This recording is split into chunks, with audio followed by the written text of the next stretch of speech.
senses when it comes to these things. There's been fights where my opponent's pulled out or something happened. When I signed the fight, I go, I don't think this fight's happening, not against this guy at least. And I just knew it was going to happen. Too good for the fight.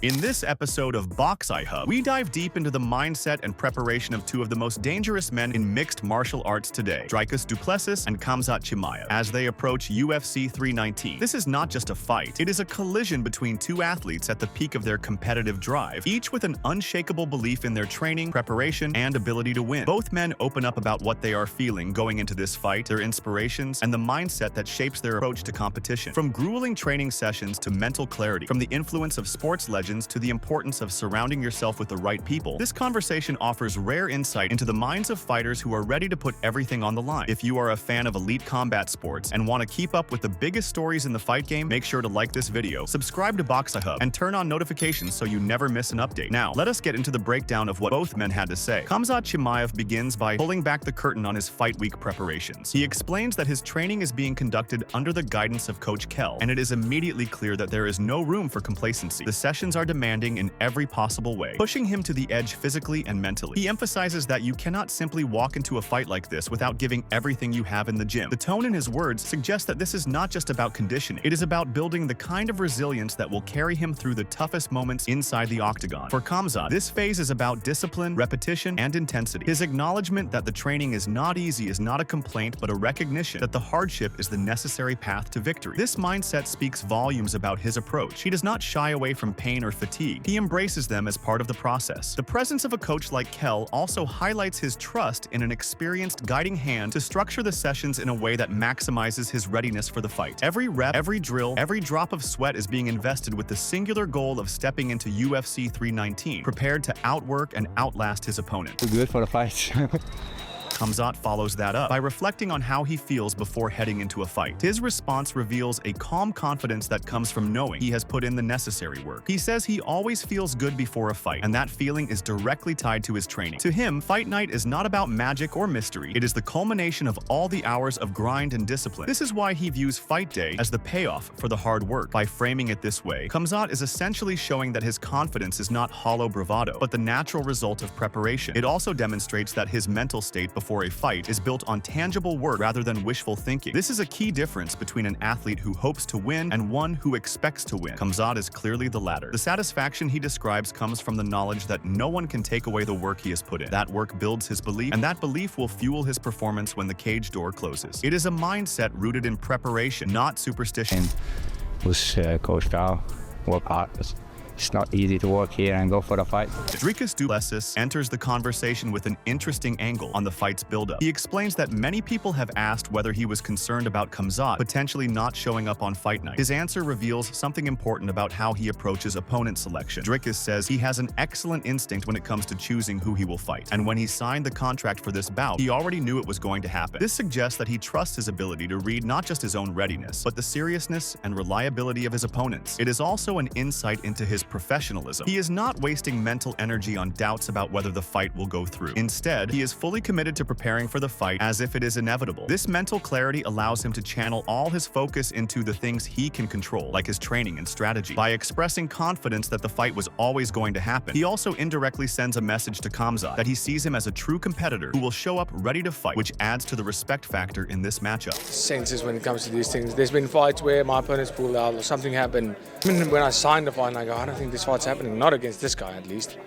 And I just knew it was going to happen. Dricus continues this point by making it clear that he never worried about the fight falling through, not even for a single day. That level of certainty shows a deep sense of mental control and focus. In fight preparation, uncertainty can be a distraction that takes away from the intensity of training. For Dricus, removing that doubt meant that every day of his camp could be fully dedicated to sharpening himself for the challenge ahead. This mindset also reflects his confidence in his own durability as a competitor. He is more than ready for this fight, and the repetition of that point underscores the fact that his preparation has been comprehensive. He is not just physically ready, he is mentally and emotionally locked in. By declaring that he is more than ready, Dricus is making a statement that his conditioning, strategy, and mental state are all aligned for optimal performance. This kind of unwavering readiness is what separates elite fighters from the rest. When the moment comes, they have already lived it hundreds of times in their minds and in their training. For Dricus, UFC 319 is not an event to survive. It is an event he has been preparing to dominate from the moment the fight was signed. I knew this fight was going to happen. I didn't even worry about it one single day.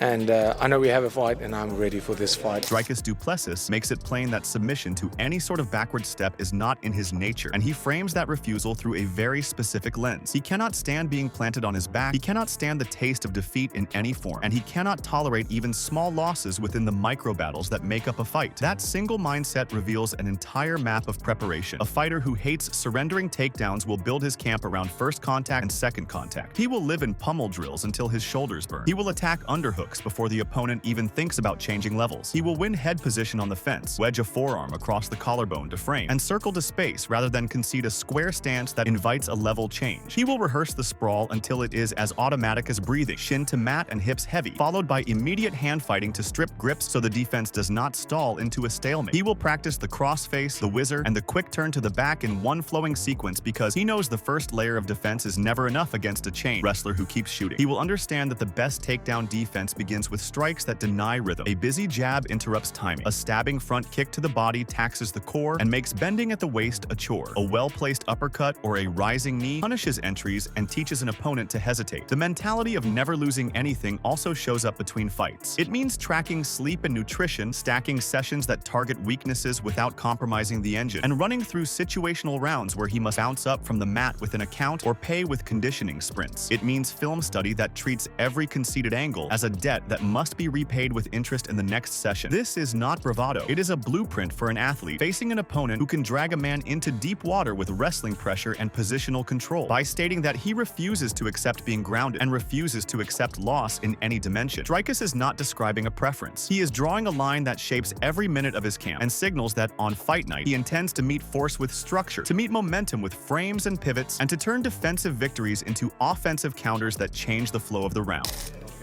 I don't like getting taken down.